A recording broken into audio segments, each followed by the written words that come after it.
Sir నమస్తే Varma. Sir Pak దుశ్చర్య ముష్కర్ల దాడి అమాయకమైన పర్యాటకుల్ని పొట్టను పెట్టుకున్న నేపథ్యం దీనికి కూడా వేరే వేరే భాషలు చెప్తున్నారు. ఇంకెంతకాలం ఈ ఉగ్ర దాడులతోటి ఈ ఉగ్ర మూకలతోటి భారత్ ఇబ్బందులు పడాలి? అంటే వేరే వేరే భాషలు ఎవరు చెప్తున్నారో కానీ ప్రపంచం ముక్త కంఠంతో ఖండించింది అన్ని దేశాలు.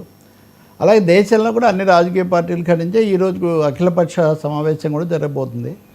ప్రధానమంత్రి బీహార్ పర్యటనలో ఉన్నారు. మధుబని అక్కడ పర్యటిస్తే ఈరోజు తీవ్రంగా హెచ్చరిక చేశారు. మీరు మామూలుగా అనుకుంటున్నారేమో, మేము మ్యాక్సిమం మా తడాకా చూపిస్తాము, ఇంక ఈసారి అసలు ఏమీ తుండు తుపాకీ లేపేస్తామన్న స్థాయిలో ఆయన చాలా తీవ్రంగా మాట్లాడారు. ప్రపంచం అంతా ట్రంప్ కానీ చైనా కానీ ఇంకా చాలా పెద్ద పెద్ద దేశాలు అందరూ దీనికి తమ దేశంలో జరిగినట్టు బాధపడుతున్నారు. వాస్తవంగా ఈ రెసిస్టెన్స్ ఫోరం అనేది రెసిస్టెన్స్ ఫోరం అనేది ఇది లష్కర్ ఏ తోయిబాకు ఒక ముసుగు. ఓకే, లష్కర్ ఏ తోయిబా చాలా రోజులుగా పని కనిపించట్లేదు పైకి. అంటే లష్కర్ ఏ తోయిబా ఏమన్నా వెనక్కిపోయిందేమో దెబ్బతిందేమో చాలా అనుకున్నారు, కానీ వాళ్ళు రకరకాల ముసుగులతో వస్తున్నారు.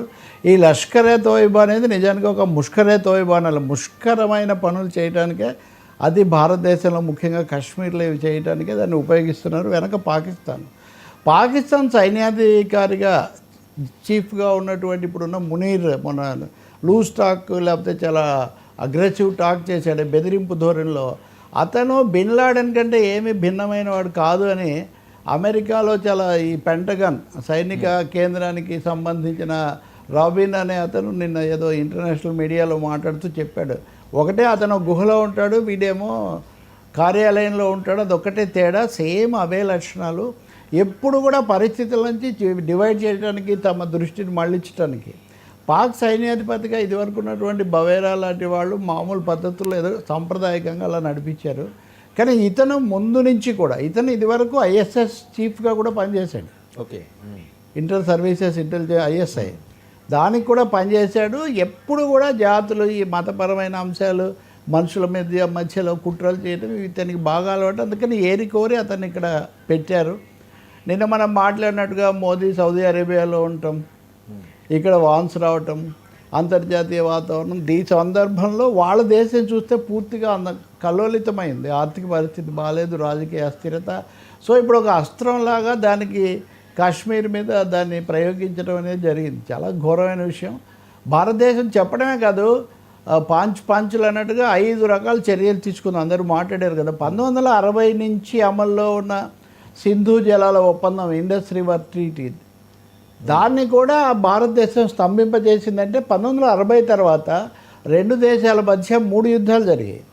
3 యుద్ధాలు జరిగినప్పుడు కూడా ఈ సంధిని మనం ఆపలేదు. నదీ జలాలకు సంబంధించి 1965, కానీ ఇప్పుడు దాన్ని మేము నిలిపేస్తున్నాము దాన్ని ప్రకటించారంటే చాలా సీరియస్గా తీసుకున్నారనేది చాలా స్పష్టమవుతుంది. ఎన్ఐఏ కూడా అక్కడికి వెళ్ళి పర్యటించినప్పుడు వాళ్ళకి అనేక ఆధారాలు కూడా దొరికాయి.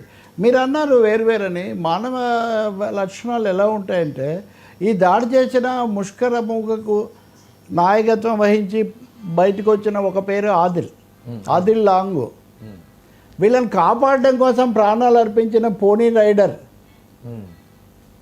అతను కూడా ఆదిలే. అతను కూడా అంటే మతాలకు మానవత్వానికి సంబంధం ఉండదు. అతను పోనీ రైడరు, 300 రూపాయలకు పనిచేసేవాడు. కాల్చే వాళ్ళ దగ్గరికి వెళ్ళి వాళ్ళు తుపాకీ లాక్కొని అతనే కాల్ చేశారు. అంటే నేను చెప్తుంది ఏంటంటే, మతానికి అతీతమైన మానవత్వం ఇక్కడ చాలా సంపూర్ణంగా కనిపించింది. సంఘీభావం భారతదేశానికి వ్యక్తమైంది. ట్రంప్ కూడా మోదీకి ఫోన్ చేశాడు. సో వీటన్నిటిత్యా చూసినప్పుడు ఒక తాటి మీద నిలబడి భారతదేశం దీన్ని ఎదుర్కొంటుంది, తీవ్రమైన చర్య తీసుకోవాలని అందరూ కోరుతున్నారు. ఆఖరికి ఆఫ్ఘనిస్తాన్ను పాలించే తాలిబాన్ ప్రభుత్వం కూడా ఇది ఘోరమైన విషయం, ఇట్లాంటివి చేయకూడదని వాళ్ళు కూడా ఖండించారు. అంటే పాకిస్తాన్ చర్య పరిస్థితిని ఉద్రిక్తం చేస్తుంది అనే ఒక ఆందోళన ప్రపంచ దేశాలన్నింటిలో వ్యక్తమవుతుంది. సో భారతదేశం దీన్ని ఒక ఏకాభిప్రాయ సాధనకు కాస్త ముందడుగు వేయడానికి ఉపయోగించాలి. కాశ్మీర్లో కూడా పరిస్థితి ఇప్పుడు వాళ్ళకేం ఉపాధి లేదు, పరిశ్రమలు పెరగలేదు. 370 పోయిన తర్వాత ఏదో అయిందంటే 5 ఏళ్లలో అది కూడా పెద్ద మార్పేనా ఉన్నది. టూరిస్ట్ సెక్టార్ ఏదో టూరిస్టుల మీద టెర్రరిస్టులు. అంటే కాశ్మీర్ కోలుకోకుండా ఎప్పుడు కుమిలిపోతూ ఉండాలి అనే ఒక కల్లోలితంగా ఉండాలనే భయంకరమైన కుట్ర దీని వెనక దాగుంది. అందుకని వరుసగా కొంతమంది రహస్యంగా లోపలికి వచ్చారు, వాటిని ఇప్పుడు మూసేశారు. తర్వాత సార్క్ దక్షిణాసియా దేశాల వేదిక తరఫున కొన్ని ప్రత్యేక వీసా సదుపాయాలు ఉన్నాయి. ఈ సదుపాయాల కింద పాకిస్తాన్ నుంచి కూడా ఉదారంగా రావచ్చు. వాళ్ళని కూడా ఆపేయాలి, ఇంకా పాకిస్తాన్ నుంచి ఎవరిని ఇప్పట్లో రానివద్దని. అంటే భారతదేశం టఫెస్ట్ మెజర్స్, అతి తీవ్రమైన చర్యలు ప్రకటించింది. అలాగే వాళ్ళ రాయబారిని కూడా పిలిచి మందలించటం లేదా హెచ్చరించడం ఇట్లాంటివి కూడా అయిపోయాయి. తదుపరి ఏంటనేది చూస్తే మీరు ఇంకోటి కూడా గమనిస్తే ఇదే సమయంలో ఉద్ధంపూర్లో దళాలు కూడా రంగంలోకి దిగి ఇద్దరు టెర్రరిస్టులను కాల్చేసాయి. ఎన్కౌంటర్ కూడా భీకరంగా జరిగింది. ఈ భీకర ఎన్కౌంటర్లో ఒక జవాన్ కూడా ప్రాణాలు కోల్పోయాడు. అంటే మీరు దౌత్యపరమైన చర్యలు, ఆర్థికపరమైన చర్యలు, మూడోది సాయుధపరమైన చర్యలు, నిఘా ఎన్ఐఏ వెళ్ళడం ద్వారా నిఘా పెంచడం, అన్ని రకాల భారతదేశము ప్రభుత్వం కేంద్రం ముఖ్యంగా రంగంలోకి దిగినట్టు కనిపిస్తుంది. ఇది తప్పకుండా పాకిస్తాన్ ఏమో మాకేం సంబంధం లేదు, ఇప్పుడు కూడా మాకు సంబంధం లేదు, ఏదైనా మంచి చర్య తీసుకుంటే మేము తప్పకుండా సహకరిస్తామని. వాళ్ళు సహకరించేది ఏముంది, ఇప్పుడు వాళ్ళని అడగటం లేదు. బహుశా భారత్ పాక్ సంబంధాల్లో ఇప్పుడు తీసుకున్నంత తీవ్రమైన చర్యలు ఇదివరకు ఎప్పుడు తీసుకోలేదని చెప్తున్నారు.